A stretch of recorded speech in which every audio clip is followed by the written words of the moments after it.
안녕하세요. 자유유튜브더 자윤입니다. 오늘도 임동섭 대표님과 함께 경매에 대해서 배워보는 시간 가져보도록 하겠습니다. 안녕하세요, 대표님. 네, 안녕하세요. 오늘 이 시간엔 여러분들하고 오피스텔 물건을 한번 같이 검토해 보도록 하겠습니다. 많은 분들이 오피스텔에 대한 투자를 생각해 보시는 분들이 많을 것 같은데, 그만큼 투자를 많이 하시는 상품 중에 하나가 오피스텔이다라고 말씀드릴 수가 있는데, 그럼 오피스텔 물건을 경매를 투자하실 때는 어떤 점을 주의하셔야 되는지, 그 다음에 어떤 물건이 나왔는지 그런 내용을 같이 한번 살펴보도록 하겠습니다. 네, 우리가 그동안 이제 여러 가지 물건을 다뤘는데 오피스텔은 처음이거든요. 많은 사람들이 투자 상품으로 생각하는 게 오피스텔인데, 그렇다면 오늘 오피스텔은 경매에서 어떻게 접근하면 좋은지 여기에 대해서 한번 배워보면은 우리가 투자를 하는 데 있어서 굉장히 많은 도움이 될 것 같습니다. 오피스텔 물건 같은 경우는 그만큼 접근하기도 쉬운 반면에 이 투자를 했다가 실패를 하셨던 분들도 많이 봤거든요. 그만큼 오피스텔 투자는 간단해 보일 수는 있지만 주의하셔야 될 점들은 어떤 것들이 있는지 같이 한번 배워보도록 하겠습니다. 먼저 경매에 대한 내용부터 검토를 한번 해보면은 사건 번호는 2020타경 1883번 사건입니다.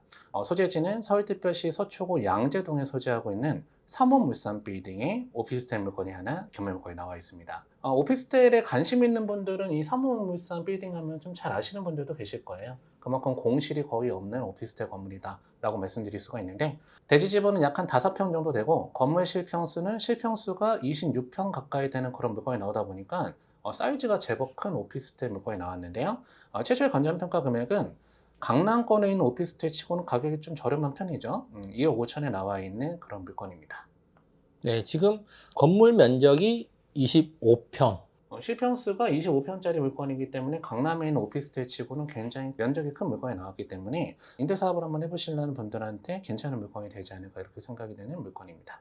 지금 25평짜리 물건이 2억 5천이라 그러면은 굉장히 지금 강남권에서 말도 안 되는 가격이 아닌가 생각이 되기도 하네요. 그렇죠. 사실. 사실 이 물건의 시세 파악하기가 좀 쉽지 않은 이유 중 하나가 물건이 하나도 안 나와 있기 때문에 사실 가격이 얼마 정도 간다라고 좀 파악하기는 좀 쉽지 않으시겠지만, 실평수 25평짜리 오피스텔이 2억 5천 나왔다라고 하면은 가격적인 메리트는 참 있어 보이는 물건이라고 말씀드릴 수가 있겠습니다. 평당 뭐 5천만 원, 1억씩 하는 지역이 강남 아니겠습니까? 그렇죠. 요즘에 대한민국에서. 그런데 아무리 오피스텔이라고 해도 실평수가 25평짜리가 2억 5천. 한번 좀 더 자세하게 내용을 살펴보도록 하겠습니다. 그 건물에 대한 현황을 먼저 한번 같이 살펴보신다라고 하면은, 해당 오피스텔 같은 경우는 총 20층짜리 건물에서 20층이 경매물건에 나와 있고, 사용 승인일자를 보니까 좀 지어진 지가 좀 오래된 오피스텔이네요. 그렇죠? 보통 오피스텔이 강가가 본격적으로 시작되는 거는 건물이 지어진 지 20년 이상부터 강가가 본격적으로 시작이 됩니다. 그때부터는 좀 가격이 떨어질 수가 있기 때문에 여러분들이 지어진 지가 20년 이상 된 오피스텔 같은 경우는 굉장히 좀 조심해서 접근하셔야 돼요. 위치가 좋지 않다라고 하면은 그런 오피스텔 같은 경우는 가격이 떨어질 수도 있다는 점을 생각해서 투자를 하셔야 됩니다. 지금 현재 이용 상태 같은 경우는 주거를 경영하면서 업무 시설을 이용하고 있다 이렇게 나와 있는데요. 어떤 오피스텔 물건이 나왔는지 지금부터 위치부터 한번 같이 파악해 보도록 하겠습니다. 자, 해당 오피스텔의 물건 위치를 한번 같이 본다고 하면 이 삼호물산 빌딩에 오피스텔 물건이 지금 나와 있다는 건데요. 바로 앞에는 양재천 근린공원을 끼고 있는 그런 오피스텔 물건이고, 지하철역하고는 접근성은 좀 떨어져 보이긴 합니다. 도보로 이용하기에는 조금 거리감이 있긴 하지만 바로 맞은편에는 유명한 양재천 카페 거리가 위치하고 있는 그런 물건이고, 생각보다 이 일대 같은 경우는 직장인들이 굉장히 많이 상주를 하는 그런 지역이라고 말씀드릴 수가 있겠습니다. 그래서 오피스텔에 대한 수요가 많은 그런 지역에 나와 있는 오피스텔 물건이다 라고 말씀드릴 수가 있겠습니다. 네, 이쪽이 사실 이제 가보면은 뭐 지도상으로는 잘 안 느껴지실 수도 있겠지만 굉장히 또 이쪽이 좀 여유가 있는 그런 느낌이 들고, 이쪽으로 가면은 확실히 이 대로 면적은 오피스들이 많아서 직장인들이 많이 돌아다니는 그런 구역이기도 하죠. 이제 이 뒤쪽으로는 지금 이제 재건축이 진행되고 있기도 하고요. 교포동 그러면은 뭐 유명하지 않습니까? 지금 재건축으로. 예, 그렇기 때문에 탈바꿈하고 있기 때문에 사뭇 직접 가보시면은 분위기도 많이 다르다는 걸 느낄 수가 있을 겁니다. 그래서 이제 양재동에 위치하고 있는 오피스텔이다 보니까 오피스텔에 대한 임대 수요는 꾸준히 있는 그런 물건이고요. 특히나 저 삼원물산 빌딩 같은 경우는 공실이 없는 건물로 굉장히 유명한 그런 건물이기 때문에 이런 건물의 오피스텔 같은 투자는 굉장히 좀 좋은 물건이 되지 않을까라고 이렇게 생각이 됩니다. 우리나라의 오피스텔 시장이라고 하면은 확실하게 말씀드릴 수가 있는 건 과잉 공급 시장이 맞습니다. 오피스텔이 너무 많이 공급이 돼 있거든요. 그러다 보니까 그 위치가 정말 좋은 오피스텔이 아니라고 하면은 처음에는 새로 지은 지 얼마 안 됐을 때는 어느 정도 임대가 나갈 수 있을지 모르겠지만 나중에 좀 시간이 지나서는 공실이 좀 장기화가 될 수도 있는 그런 부분이 있기 때문에 우리 오피스텔 같은 거 투자할 때는 그 위치랑 이런 걸 좀 반드시 좀 잘 보셔서 투자를 하셔야지 올바른 투자가 되실 수가 있겠다라는 점을 반드시 기억해 주시면 좋을 것 같습니다. 위치가 상당히 중요한데 이 경우에는 뭐 위치적으로는 빼놓을 게 없다. 공실이 하나 나면 위치가 워낙 좋기 때문에 금방 새가 나간다는 거죠. 그렇죠. 금방 새가 나갈 수가 있는 그런 물건이고 물건을 매매를 한다라고 하더라도 해당 물건 같은 경우는 매매가 잘 되는 그런 물건이거든요. 이렇게 환경성도 좋고 수익성도 좋은 그런 오피스텔을 투자하셔야지 너무 위치가 안 좋은 그런 오피스텔을 갖다가 뭐 대출이 잘 나온다는 이유로 싸다라는 이유로 투자를 하시게 된다고 하면은 그런 부분에 있어서 실패하신 분들을 저는 좀 많이 봤거든요. 여러분들 오피스텔 투자 같은 경우는 반드시 입지적인 분석을 잘 하시고 들어가셔야지 성공적인 투자를 하실 수가 있겠습니다. 자, 그러면 이제 사진 한번 같이 보도록 하겠습니다. 굉장히 높은 오피스텔 업무 빌딩에 지금 20층이 경매물건 나왔다라는 거죠. 아까 전에 보셨을 때는 양재천 근처에 있는 그런 물건이다 보니까 동네 분위기로 느껴지실 수도 있겠지만 보니까 높은 업무 빌딩이 굉장히 많이 밀집되어 있는 그런 지역이죠. 네네. 거기 이제 상업물산 건물이기 때문에 굉장히 수요가 많은 그런 건물이 지금 경매물건 하나 나와 있습니다. 20층 안내도를 한번 같이 한번 보게 된다라고 하면 공실은 없어 보이는 건물이다라고 말씀드릴 수가 있겠죠. 다 임차는 들어와 있는 그런 물건이고 여기 이제 같이 쓰고 있다 보니까 하나로만 나오는 그런 물건이다라고 말씀드릴 수가 있겠습니다. 그 중에서 해당 경매물건이 나온 거는 이 2005호가 지금 현재 경매물건이 하나 나와 있다라고 말씀드릴 수가 있겠습니다. 이 2005호 라인 같은 경우는 그 건물에서도 가장 끝쪽 라인에 위치하고 있는 그런 물건이죠. 해당 평형대 같은 경우는 사실 많이 나오지 않는 그런 평형대이기 때문에 그 평형대에 대한 시소 가치도 어느 정도 있다라고 말씀드릴 수가 있는 그런 물건이 되겠습니다. 그래서 그런 시소 가치가 있는 물건이라고 말씀드릴 수가 있는데 아까 전에 제가 말씀드린 것처럼 이 해당 물건 같은 경우는 매물이 잘 안 나온다라는 그런 네. 특징이 있다라는 물건이거든요. 해당 사무물산 빌딩 오피스텔 물건 한번 같이 한번 찾아본다라고 하면은 그래서 지금 해당 건물이 나와 있는 건물은 이 건물인데 지금 현재는 그 매물이 하나도 나와 있는 게 없습니다. 전세도 없고 월세도 없고 매매 물건도 없다. 그만큼 이제 물건이 나오면 바로바로 소진이 될 수가 있는 그런 물건인데 해당 건물은 B동이고 이 앞동은 이제 A동이거든요. A동에 그래도 물건이 하나 나와 있는 게 있기 때문에 그걸 좀 비준해서 한번 같이 보도록 하겠습니다. 그 물건 같은 경우는 사이즈가 굉장히 작은 물건입니다. 실평수가 9평이 안 되는 한 8평 정도밖에 안 되는 그런 오피스텔이 보증금 500에 월세 40만 원에 나와 있습니다. 아까 전에 물건 같은 경우는 이거보다 면적이 약 3배 가까이 네, 3배 큰, 정도. 그렇죠. 네. 실평수 25평짜리 물건이었는데 지금 현재 2억 5천에 나와 있다. 그러다 보니까 가격적인 메리트가 좀 있는 물건이라고 말씀드릴 수가 있겠습니다.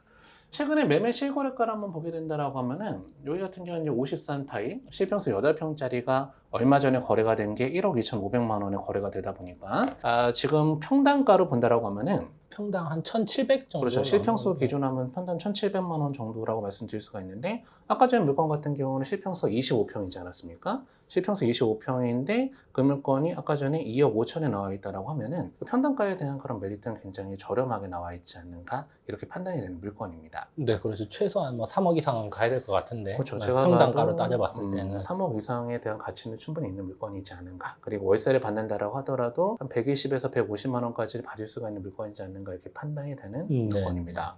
그렇기 때문에 지금 현재 경매가는 굉장히 좀 저렴하게 나와 있다 보니까 공실이 없는 그 다음에 매매도 잘 되는 그런 물건이 좀 싸게 나와 있으니까 여러분들 이 오피스텔 물건이라 좀 투자하기가 쉬우신 물건이 될 수가 있거든요. 한번 조사를 한번 해보셔도 좋은 물건이 되지 않을까 이렇게 판단이 되는 물건입니다. 자, 그렇게 저렴한 물건이라고 하더라도 권리 분석을 먼저 한번 해보시고 물건에 투자하셔야 되겠는데 해당 물건의 권리 관계를 한번 같이 분석을 한번 해보면은 일단 등기부 현황을 봐보니까 놀라운 것 중에 하나는 아까 전에 2억 5천짜리 오피스텔이었는데 채권의 합계가 16억 5천만 원이나 지금 설정이 되어 있는 그런 물건이네요. 사업을 하시다가 조금 빚이 많아진 그런 케이스가 아닌가 이렇게 생각이 되는데 채권 합계는 굉장히 큰 물건이고 중간에 이제 공매도 한번 들어갔다가 지금 취소가 된 그런 사건이거든요. 현재는 경매로만 나와 있긴 한데 굉장히 채권액이 많은 그런 물건이 아닌가 이렇게 생각이 되는 물건입니다.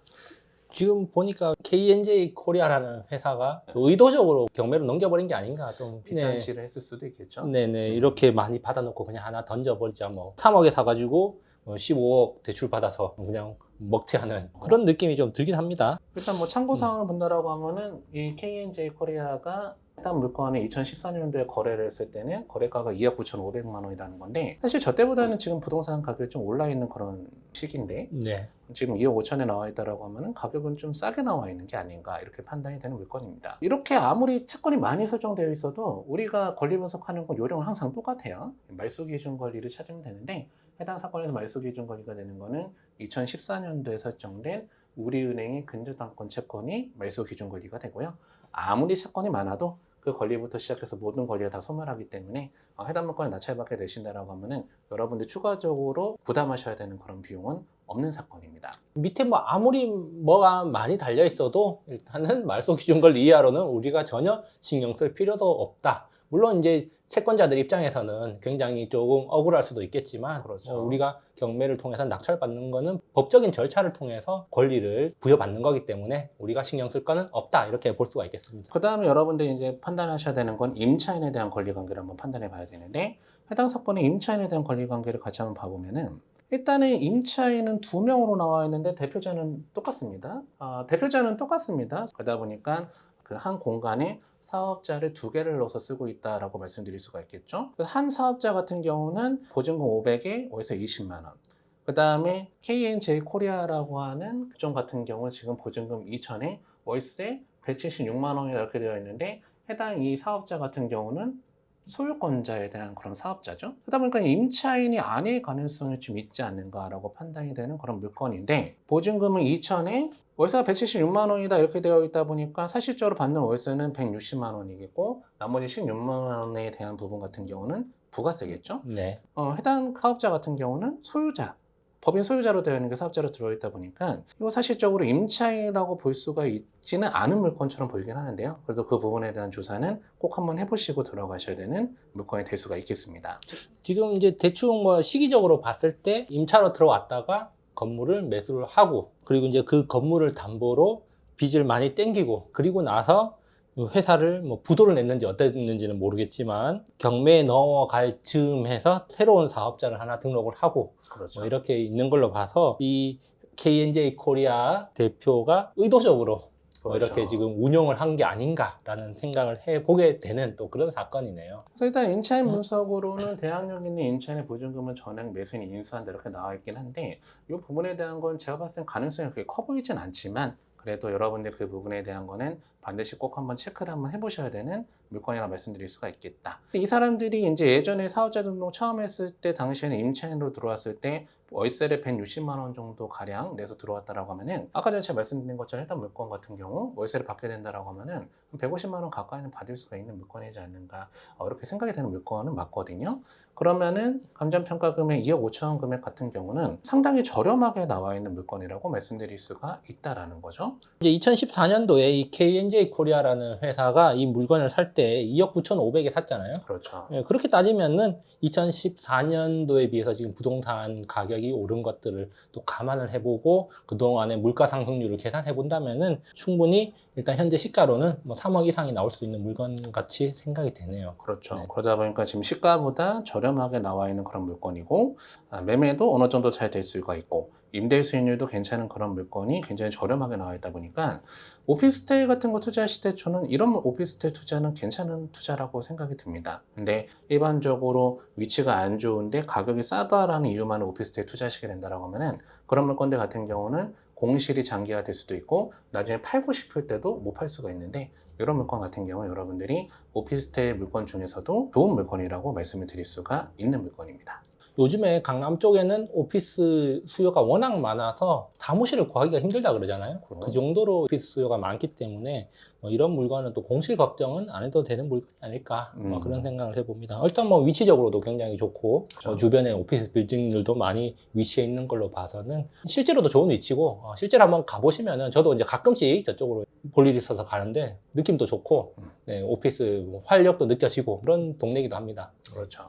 그래서 오늘 이제 이렇게 오피스텔이라 그러면은 사무용하고 거주용으로 나뉘지 않습니까? 그렇죠. 그 중에서도 오늘은 사무용 오피스텔에 대해서 한번 살펴봤습니다. 그래서 사무용 오피스텔 같은 경우는 결국에는 이 오피스의 수요가 어느 정도 될 것인가, 위치가 어떻게 될 것인가 이런 것들을 좀 잘 따져봐야 되는데 뭐 해당 물건 같은 경우는 현재 시세를 가늠하기 힘든 물건이지만 확실히 시세에 대비 싸게 나온 물건인 거는 맞는 것 같다. 그리고 건물에 지금 공실이 하나도 없다는 걸로 봐서 그만큼 수요도 탄탄하다 이렇게 또 생각해 볼 수도 있기 때문에 충분히 투자 가치가 있는 물건처럼 생각이 됩니다. 그래서 이번에 그 오피스텔 한번 투자해 보려고 생각하셨던 분들한테는 매력적인 물건으로 보이니 한번 가서 조사를 한번 해보시는 것을 추천드리도록 하겠습니다. 권리관계 깔끔하고 월세 수익 확실하고 배우 수요 탄탄하고 우리가 뭐 기본적인 것만 또 충실히 한다면은 또 이런 물건들에서 좋은 수익을 얻어낼 수가 있기 때문에 지금까지 경매 강의를 많이 들으셨던 분들은 이 정도 물건점은 이제는 쉽게 해결할 수 있지 않을까 이런 생각이 들기도 하네요. 예, 그러면은 저희는 다음에 또 좋은 물건 가지고 좋은 시간 마련해 보도록 하겠습니다. 오늘 임동섭 대표님과 함께 했는데요. 다음에 또 뵙도록 하겠습니다. 네. 감사합니다. 감사합니다.